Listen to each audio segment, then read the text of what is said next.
আসসালামু আলাইকুম। ওয়ালাইকুম আসসালাম। ভাই এই আঙ্গুর ফল কত করে কেজি?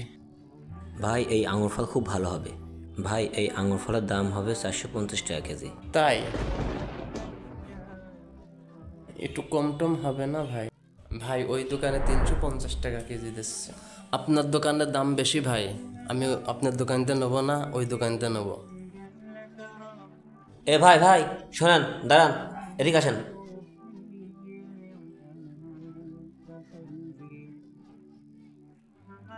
কি ভাই ডাকলেন কেন? এই যে ভাই, আপনি আমার আঙুর ফল নেবেন না ভালো কথা। আপনি যে আমার এই আঙুর ফলটা খাইলেন, এটা আমার টাকা দিয়ে কিনা না। এই এক একটি আঙুর ফল কিনতে আমার 10 থেকে 12 টাকা করে পড়ে গেছে। আর আপনি আমার দোকান থেকে নেবেন না ভালো কথা, একটা খেয়ে টুপ করে চলে যাচ্ছেন। মগের মূল্য পেয়েছেন নাকি? আপনি আমার আঙুর ফল খেয়েছেন, এই একটি আঙুর ফলের দাম 12 টাকা। এই 12 টাকা দিয়ে আপনি এখান থেকে যাবেন। এই আবার কি জ্বালাই বললাম, একটা আঙ্গুর ফল খেয়াতে বিপদে পড়ে গেলাম। এ ভাই, দেখে আছেন গা, টাকা দেন। আপনার মতো লোকের সিনা আছে, দেন টাকা দেন। আচ্ছা নেন ভাই, আপনি টাকা নেন। এই নেন ভাই, ভবিষ্যতে আর এরকম কাজ করবেন না।